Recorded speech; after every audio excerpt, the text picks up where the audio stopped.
Hello everyone, কেমন আছো সবাই? আশা করছি সবাই সুস্থ আছো, ভালো আছো। আমার নতুন চ্যানেলের আরও একটি নতুন ভিডিওতে তোমাদের সকলকে অনেক অনেক স্বাগত, অনেক ভালোবাসা জানাই।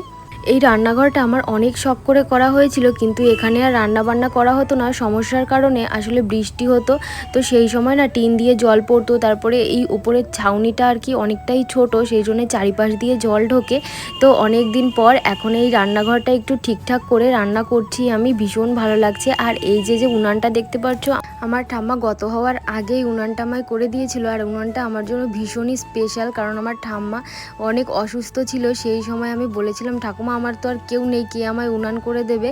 তো ঠাম্মা একটু একটু করে অনেক কষ্ট করে করে উনানটা অনেক দিন ধরে আমায় বানিয়ে দিয়েছিল। আর উনানটা বানানোর সময় বলেও ছিল যে উনানটার যত্ন করে রাখিস, কারণ আমি আর পারবো কিনা তার কোনো ঠিক ঠিকানা নেই। তো উনানটা বানানোর 4-5 মাস পর আমার ঠাম্মা আমাদের ছেড়ে চলে যায়। আমার ঠাম্মা আমার জীবনের ভীষণই একটা স্পেশাল মানুষ ছিল। আর আমার দাদু ঠাম্মা আর কি দুজনেই একসঙ্গেই গত হয়েছে বলতে পারো, মানে 2 মাসের আর কি ব্যবধান।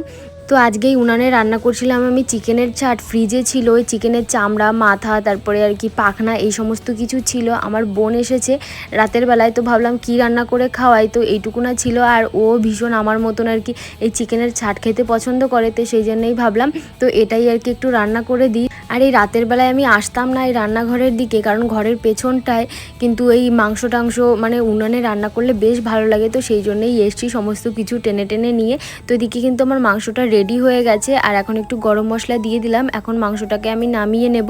আর ওদিকে একটু কষানো মাংস নামিয়েছিলাম, তো সবাই মিলে একটু খেয়েছি, আমি, তোমাদের দাদাভাই আর আমার বোন। আর এই যে দেখো আমার মাংসটা রান্না কিন্তু কমপ্লিট হয়ে গেছে। কেমন হয়েছে দেখতে অবশ্যই জানিও। আর এদিকে তোমাদের দাদাভাই ভাতের হাঁড়িটা আমায় এনে দিল। আসলে ওকে ভাতের মার ফেলতে আর কি পাঠিয়েছিলাম, ওই কলপারে একবারে ফেলে দিয়ে এসছে। কেমন হয়েছে অবশ্যই জানিও। আর কে কে চিকেনের ছাট খেতে পছন্দ করো সেটাও জানিও।